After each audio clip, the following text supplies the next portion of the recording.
सरकारों ने एक नया खेल शुरू किया और वो खेल ये है कि जो आरक्षण की वजह से नौकरियों में SC ST OBC के लोग आ रहे हैं उनको कैसे रोका जाए। सरकार के स्तर पर नियम कानून कायदे ऐसे बनाए जा रहे हैं जिससे आरक्षण को ख़त्म किया जा सके और उसमें एक महत्वपूर्ण पहलू है निजीकरण। और कई बार ऐसी स्थिति है जहां तक हमारे समाज के लोगों की, यहाँ तक कि जो हमारे नेतृत्वकर्ता हैं, हमारे मेंबर ऑफ पार्लियामेंट, हमारे विधायक और हमारे जो SC ST OBC ग्रुप्स को लीड करने वाली जो पॉलिटिकल पार्टियाँ हैं, वो भी कई सारे मुद्दों को, कई सारे विमर्शों को नहीं समझ पा रही हैं।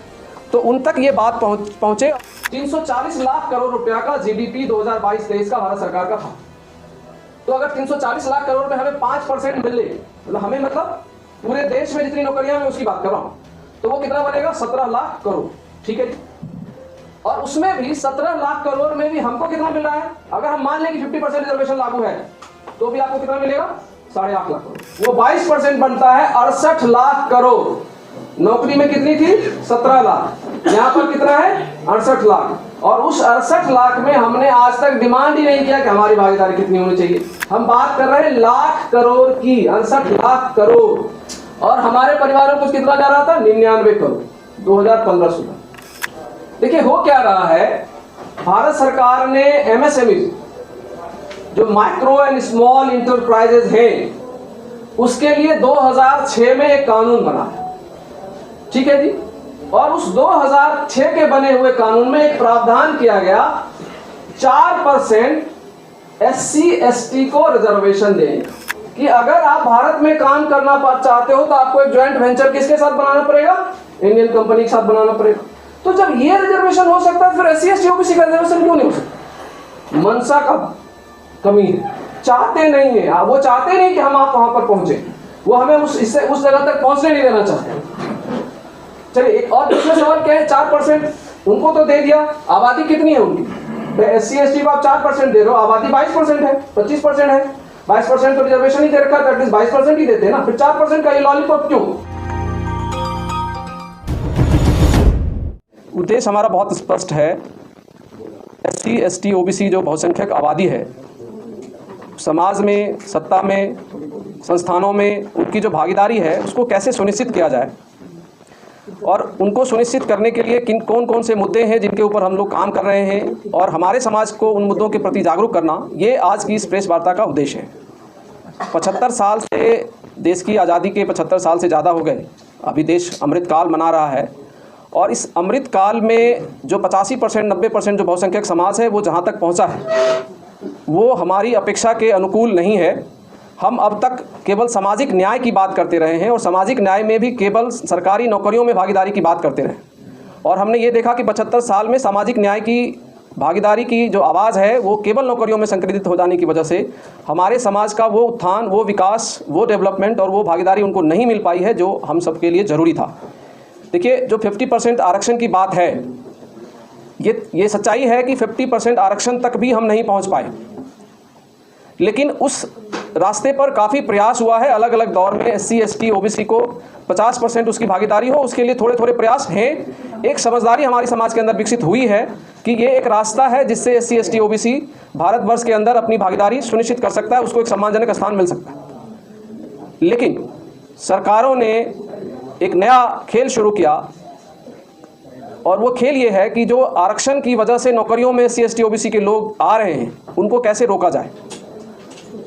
जो मनुवादी संस्थान में लोग बैठे हैं वो अपने तरीके से रोकते हैं, उसके अलावा सरकार के स्तर पर नियम कानून कायदे ऐसे बनाए जा रहे हैं जिससे आरक्षण को ख़त्म किया जा सके और उसमें एक महत्वपूर्ण पहलू है निजीकरण।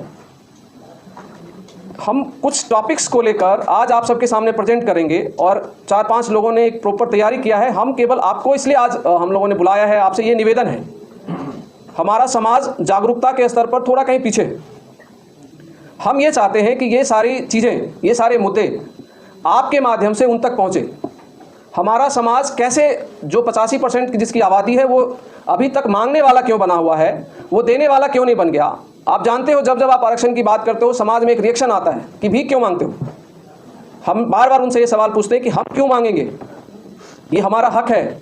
होना ये चाहिए था कि 85, चूंकि हम लोकतंत्र में रहते हैं, 85% वालों को देने वाला होना चाहिए था, उनको मांगने वाला नहीं होना चाहिए था। तो जो भी वजह रही उन्हीं वजहों में से कुछ बिंदुओं के ऊपर ये बहुत लंबी लड़ाई है, बहुत सारे मुद्दे हैं जिन पर चर्चा करने की जरूरत है, लेकिन उसके बावजूद भी कुछ सिलेक्टेड मुद्दे हैं जो डायरेक्टली हिट कर रहे हैं SC ST OBC समाज को। और कई बार ऐसी स्थिति है जहां तक हमारे समाज के लोगों की, यहां तक कि जो हमारे नेतृत्व करता है, हमारे मेंबर ऑफ पार्लियामेंट, हमारे विधायक और हमारे जो SC ST OBC ग्रुप्स को लीड करने वाली जो पॉलिटिकल पार्टियां हैं, वो भी कई सारे मुद्दों को, कई सारे विमर्शों को नहीं समझ पा रही हैं। तो उन तक ये बात पहुंचे और उसका आप लोग माध्यम हैं, इसीलिए आज हमने ये प्रेस वार्ता बुलाई। WTP ऑर्गेनाइज कर रहा है, उसके साथ बहुत सारे अनुषंगी संगठन जो हम लोग लगातार काम करते रहे, वो सब इसमें शामिल हैं। और ठेकेदारी में कैसे हिस्सेदारी होनी चाहिए वो मैं सुधांशु कुमार दिल्ली विश्वविद्यालय में पढ़ाता हूँ, मैं प्रेजेंट करूँगा। कोशिश की है कि जॉब की बात तो हो गई, जॉब के ऊपर हम लोग जिस लेवल तक पहुँच सकते थे अभी हम प्रयास कर रहे हैं, बहुत आगे तक नहीं आ पाए, लेकिन फिर भी एक रिप्रेजेंटेशन हमें मिल गया है। लेकिन क्या केवल जॉब में रिजर्वेशन मिल जाने से हमारा समाज बराबरी का हक पा जाएगा जिसकी लड़ाई हम लड़ रहे हैं? तो वो बिल्कुल संभव नहीं है। और मैं इस PPT के माध्यम से वही प्रूफ करना चाहता हूँ। और इसीलिए ये आज हमारा जो टॉपिक है कि ठेकेदारी में हमारी कितनी भागीदारी और हिस्सेदारी है। अगर हम इसको और सरल भाषा में कहें तो ठेकेदारी में हमको आरक्षण मिलता है, नहीं मिलता है, और नहीं मिलता है तो कितना नुकसान है, और मिलता है तो क्या लाभ होता है, वो हम प्रेजेंट करने की कोशिश करेंगे। मैं सुधांशु कुमार हूँ, दिल्ली विश्वविद्यालय में पढ़ाता हूँ। दिल्ली विश्वविद्यालय शिक्षक संघ का दूसरी बार उपाध्यक्ष चुना गया हूं, पहले भी रहा हूं। ये काम हम लोग करते हैं। नेक्स्ट देखिए, सबसे पहली चीज क्या है, आप मेरा पहली स्लाइड आप देखेंगे, हमने क्या लिखा है कि भारत सरकार का जो जितना आय है या जितनी उसकी जो वेल्थ है उसका डिस्ट्रीब्यूशन कैसे किया जाता है, wealth distribution of government treasury. दो तरीके से डिस्ट्रीब्यूशन होता है, एक पब्लिक प्रोक्योरमेंट के माध्यम से होता है जिसको हम ठेकेदारी कहते हैं, और दूसरा होता है जॉब के माध्यम। हमने जो डेटा निकाला, जो आंकड़ा निकाला, उसके आधार पर सकल घरेलू उत्पाद GDP का 5% से भी कम पैसा खर्च करती है भारत सरकार नौकरियों के माध्यम से। प्लीज, मुझे रिक्वेस्ट है, प्लीज, 5% से भी कम खर्च करती है। हमने ये बताया कि कुल 2022-23 का ये आंकड़ा है, भारत सरकार का। ये सारे आंकड़े भारत सरकार से लिए, मेरा कोई अनुमानित नहीं है, और इसलिए मैंने रिसोर्स दिए। नीचे अगर आप देखेंगे सब हमने PIB और सारे लगाए हुए, वर्ल्ड बैंक क्या कह रहा है, PIB क्या कह रही है, वो सारा हमने लगाया। 340 लाख करोड़ रुपया का GDP 2022-23 का भारत सरकार का था। तो अगर 340 लाख करोड़ में हमें 5% मिले, मतलब हमें, मतलब पूरे देश में जितनी नौकरियां मैं उसकी बात कर रहा हूं, तो वो कितना बनेगा? 17 लाख करोड़। ठीक है जी। और उसमें भी 17 लाख करोड़ में भी हमको कितना मिल रहा है? अगर हम मान लें कि 50% रिजर्वेशन लागू है तो भी आपको कितना मिलेगा? 8.5 लाख करोड़। हमारे परिवारों में SC ST OBC and minority जो रिजर्व कैटेगरी के लोग हैं, उनके परिवारों में कितना जा रहा है? 8.5 लाख करोड़। ये 8.5 लाख करोड़ रुपया भी हमारे परिवारों में नहीं पहुंचे, उसके लिए क्या खेल शुरू हुआ है? आउटसोर्सिंग किया जा रहा है, प्राइवेटाइजेशन किया जा रहा है, डिसइन्वेस्टमेंट किया जा रहा है। देखिए, ये सारा खेल, मैं एक सवाल बार बार पूछता हूं। जब निजीकरण लाया गया तो बार बार ये कहा गया कि जी सबके पास पैसा पहुंचना चाहिए। पहले विश्वविद्यालय क्या होते थे? सरकारी होते थे। अब विश्वविद्यालय प्राइवेटाइज किया जाता है ताकि सब लोग पढ़े। 1991 के बाद देश अमीर हुआ है, तो अब जब देश अमीर हो गया तो हमारे पास पढ़ाने के पैसे नहीं है। ये कह रही है ना सरकार, जब प्राइवेटाइज कर रही है। क्यों नहीं है? क्योंकि अब आप और हम पढ़ना चाहते हैं। इनके पहले वो पढ़ते थे 1991 से पहले तक, इसलिए वहां पर सारा खर्चा कौन करती थी? सरकार। और एक पॉइंट है इसका, अब वो आपके साथ और हमारे साथ नहीं पढ़ना चाहते, उन्हीं विश्वविद्यालय और उन्हीं स्कूलों में बैठकर उनको शर्म आती। पूरा बता दिया निजीकरण पे, मैं डिटेल में नहीं जाऊंगा। अब हम आते हैं कि जो सरकारी ठेकेदारी है उसका कितना हिस्सा, GDP का कितना हिस्सा सरकारी ठेकेदारी में जाता है। ये आंकड़ा है 20 से 22% GDP का जो सरकारी ठेका के रूप में दिया जाता है। देश भर की केंद्र और राज्य सरकारें 22% हिस्सा ठेका के रूप में देती। और ये मैं नहीं कह रहा हूं, ये दो रिपोर्ट है, एक वर्ल्ड बैंक की रिपोर्ट है जो इंडियन कंट्री प्रोक्योरमेंट असेसमेंट का रिपोर्ट है 2020 का, वो कह रहा है, और भारत सरकार की एजेंसी, भारत सरकार ने स्वयं PIB के थ्रू इस चीज को 2022 में रिपोर्ट किया कि हम अब जो हमारी पूरी जो प्रोडक्शन GDP हम इकट्ठा करते हैं उसमें से 22% हम जो है इसको देते हैं। वो कह रहे हैं वो 22% कितना बनता है? वो 22% बनता है 68 लाख करोड़। नौकरी में कितनी थी? 17 लाख। यहाँ पर कितना है? 68 लाख। और उस 68 लाख में हमने आज तक डिमांड ही नहीं किया कि हमारी भागीदारी कितनी होनी चाहिए। भाई मिनिमम अगर हम मान लें आज 50% रिजर्वेशन है तो उस 68 लाख में भी 34 लाख करोड़ हमारा होना चाहिए। क्या हमने कभी सवाल को उठाया? हमने उसको डिटेल किया। हमने, जैसे मैंने कहा कि भाई 5% से लेस है, वो क्यों है, कैसे हमने बना लिया आंकड़ा? हवा में बनाया हुआ आंकड़ा वो नहीं है। 7th पे कमीशन जो अभी आप जानते हैं, अभी केंद्र सरकार 7th पे कमीशन, और पूरे देश में लगभग 7th पे कमीशन लागू। सेंट्रल गवर्नमेंट की रिपोर्ट है कि 35 लाख के आसपास कर्मचारी जो है सेंट्रल गवर्नमेंट में काम करते हैं। ठीक है, हमने एक आंकड़ा लिया कि चलो हम ये मानते हैं महीने का 1 लाख का एवरेज सैलरी उनको मिलता है एक कर्मचारी, तो उसको 12 लाख रुपया मिलेगा एक कर्मचारी को। तो उस 12 लाख को हमने 35 लाख से गुना किया तो वो कितना निकल कर रहा है, 4.20 लाख करोड़। ये जो हमने जब मैं 17 लाख करोड़ दिखा रहा हूं, मैं उसका डिटेल दे रहा हूं। ये केवल सेंट्रल गवर्नमेंट एम्प्लॉय के लिए।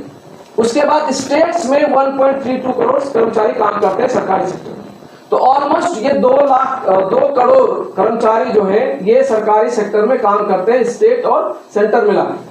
तो इनका सबका अगर आप जोड़ोगे तो वही लेस देन 5%, जो मैंने 17 लाख करोड़ रुपया का ऊपर आंकड़ा दिया है वो आपको मिलेगा, वो लेस देन 5% है। और उस 17 लाख में हम लोग मान लेते हैं कि हमारे घर में 8 लाख करोड़ रुपया SC ST OBC के 85% परिवारों में आ रहा है। नेक्स्ट, ये जस्ट डिटेल है, ये जो हम कह रहे हैं कि भाई 22% GDP का जाता है, तो ये किन किन मिनिस्ट्रीज के कितने अलॉटमेंट है, से 6 लाख करोड़ के आसपास डिफेंस का है, हर साल का है। ये 23-24 का बजट का आंकड़ा है। इसमें से जो मैं बताना चाहता हूं इसको दिखाते हुए, मेजर सेक्टर्स, मेजर मिनिस्ट्रीज है जहां पर ये पैसे जाते हैं। इनमें से ये ज्यादातर वो मिनिस्ट्रीज है जहां पर मिनिमम एक ऑन एन एवरेज जो ठेका जाता है वो 800 करोड़ का कम से कम ठेका ये लोग देते हैं। ठीक है जी।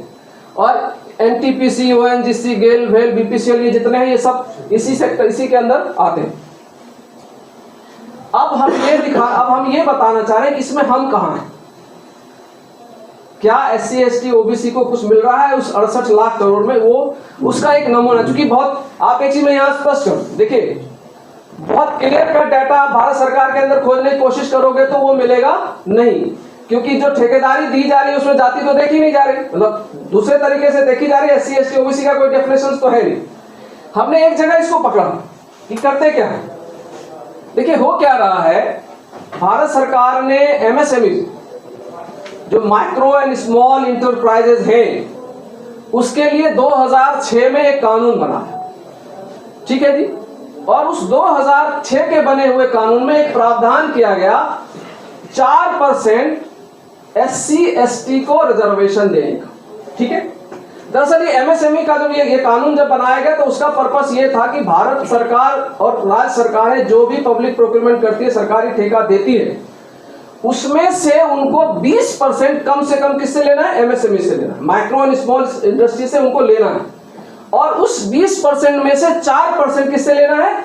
SC ST OBC ऑन्ड, जो मतलब SC ST OBC के लोग जिस ठेकेदार, OBC नहीं sorry SC ST only, SC ST के जो कंपनी के ऑनर्स हैं उनसे लेना 4%। ठीक है जी। और इसको पीछे इसको इसको जो है 2006 का बना हुआ कानून ये लागू कब किया इन्होंने? ऑर्डर जारी किया 2012 में। और उसमें जब ये अब आगे कर लीजिए, 2012 में जब इसको लागू किया गया, फिर क्या हुआ, जब सरकार ने 2012 के बाद उसको निकाल कर देखने की कोशिश की तो लगभग 0%, जो आप समझिए 68 लाख करोड़ का 20% और उस 20% का फिर 4%, उस 4% में भी हम कितने थे? लगभग 0%। कब तक? जब 2016 तक, 2006 का बना हुआ कानून 2016 में जब इसकी जांच की गई तो पता चला ये कुछ नहीं मिल रहा है। 4% तो छोड़ दीजिए, 1% भी SC ST के लोग जो है पब्लिक प्रोक्योरमेंट पार्टिसिपेट नहीं कर पा रहे। फिर क्या किया भारत सरकार ने? एक national schedule caste and schedule tribe hub बनाया गया जिसको SC ST हब कहा जाता है। और उसको ये जिम्मेवारी दी गई कि अब आप कोशिश करिए कि ये इनकी जो संख्या है SC ST की एटलीस्ट वो 4% तक पहुंचे। और उसके बाद ये जो गोल उनको दिया गया कि 4% तक आप पहुंचाने की कोशिश करिए। उन्होंने जो किया 2015-16 का उनका जब वो उस SC ST हब जब आया, ये संस्था जब बनी तो उसने जो पहला साल जब वो आंकड़ा निकाला तो 2015-16 में आप देख लीजिए कितना पैसा जा रहा है। हम बात कर रहे हैं लाख करोड़ की, 68 लाख करोड़। और हमारे परिवारों को कितना जा रहा था? 99 करोड़ 2015-16। ठीक है।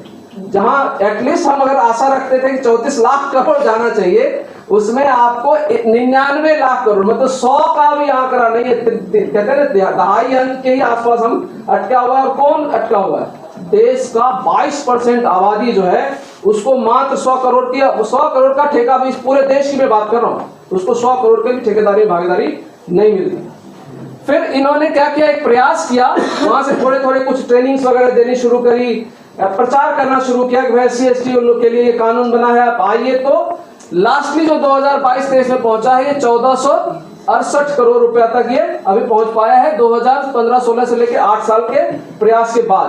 अब आप देखो, वो जो 4% मैं कह रहा था, उसमें से ये 0.07% हम थे, और अब बढ़ के 0.08% तक हम पहुंचे।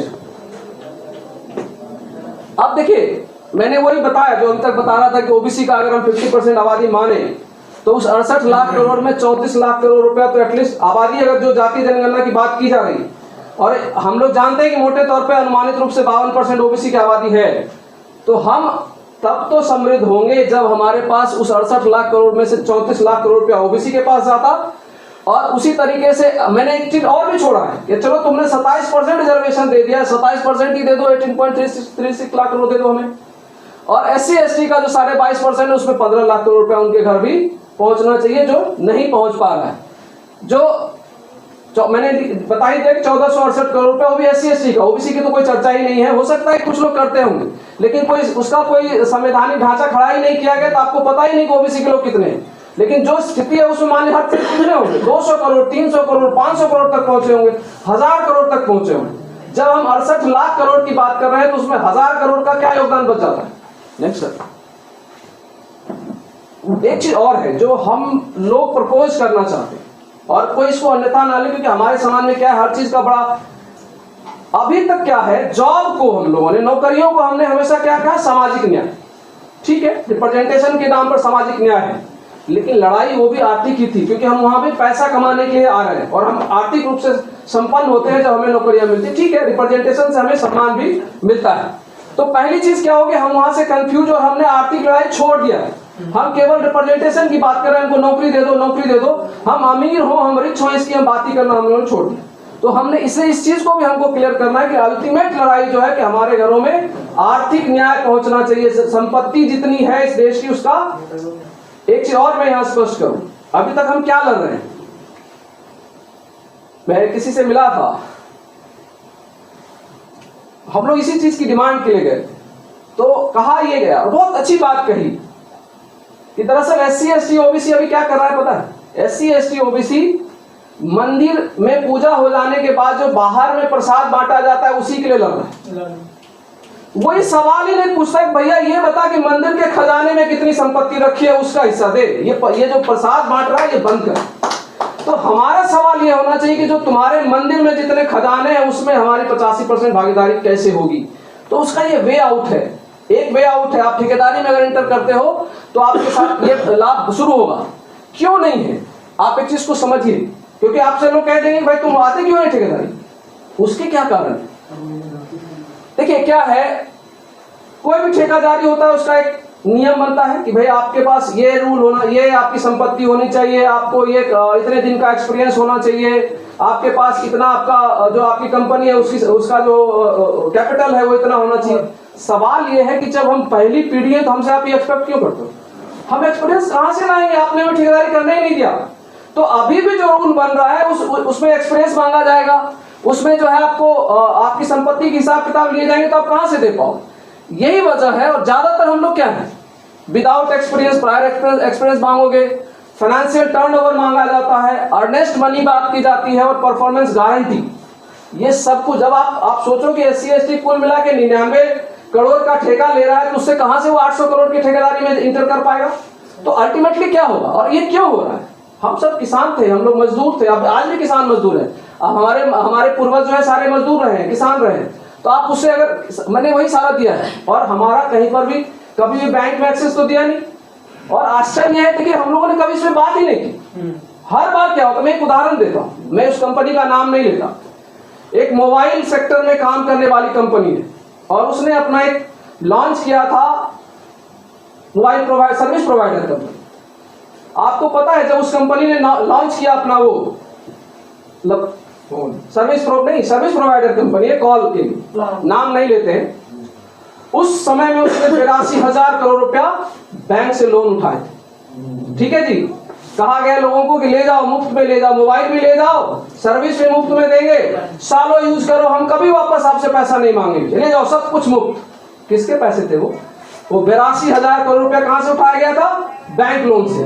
तो हमें भी दो ना, हमें क्यों नहीं देते? हमें भी दो 85, हमारे पास जो बुद्धि है उतनी दो ना, 1 लाख करोड़ का हमें भी दो, हम भी कंपनी चला के दिखाएंगे। लेकिन आप जाओगे कार भी खरीद लोगे, कार के लिए लोन मांगने जाओगे तो आपसे कहेगा मोर्गेज दीजिए, फलाना दीजिए, गारंटी दीजिए। तो हमारे परिवार के लोगों तो बैंक तक उनके एक्सेस ही नहीं है, बैंक लोन देता नहीं है। और ये सब जो बैठे हुए मनोवादी लोग हैं, खास करके मीडिया में बैठे, अभी किसी साथी ने मीडिया की बात की, वो मीडिया बेसिकली करता क्या है? और मीडिया में आरक्षण तो 100% होना चाहिए, क्योंकि सारा विमर्श, सारी बेईमानी जो सरकारें करती है और ये मनवादी लोग करते हैं, उसको ढकने का काम करती है मीडिया, उसको सपोर्ट करती है, उसको आगे बढ़ाती। नेक्स्ट, ये सारा डिटेल्स मैंने दिया है कि क्यों नहीं मिल रहा। पूरा का पूरा सिस्टम SC ST OBC के खिलाफ बैठा हुआ है।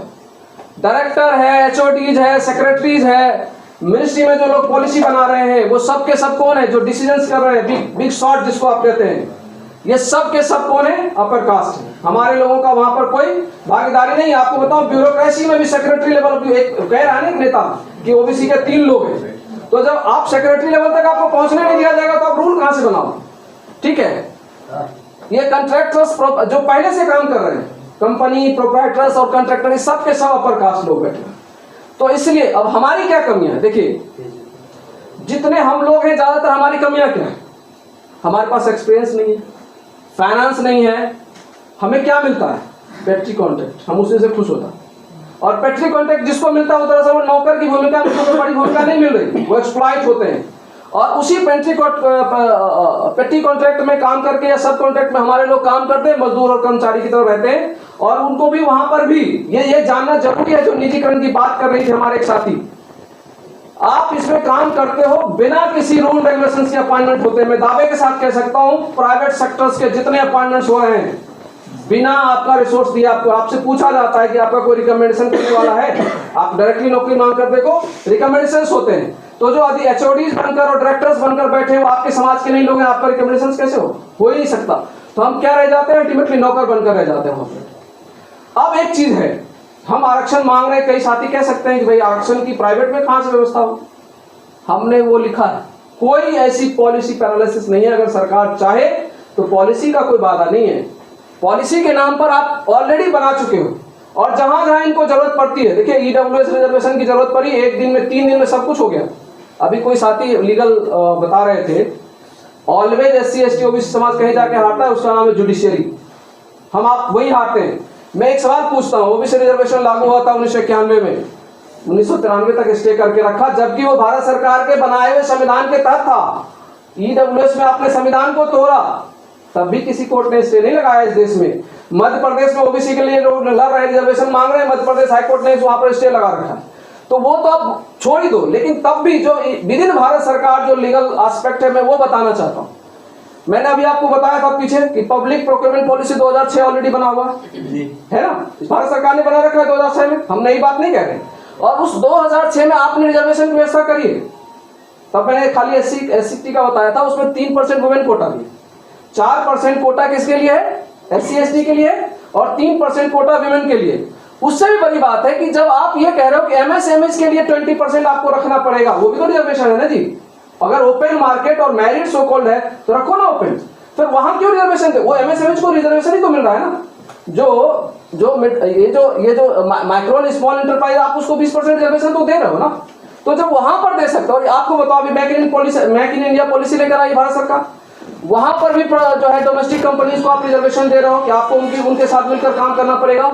जो इंफ्रा लेवल पर बड़े काम हो रहे हैं, इंफ्रास्ट्रक्चर्स के और टेक्निकल बड़े काम होते हैं, जहां पर आप क्या करते हो? MOU साइन करते हो, इंटरनेशनल जो मल्टीनेशनल कंपनियों के साथ आप साइन करते हो। वहां पर भारत सरकार ने रूल बना रखा है कि अगर आप भारत में काम करना चाहते हो तो आपको एक ज्वाइंट वेंचर किसके साथ बनाना पड़ेगा? इंडियन कंपनी के साथ बनाना पड़ेगा।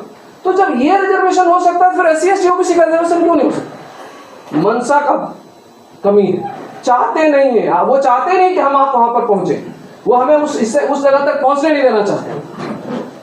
चलिए एक और दूसरा सवाल क्या है? 4% उनको तो दे दिया, आबादी कितनी है उनकी?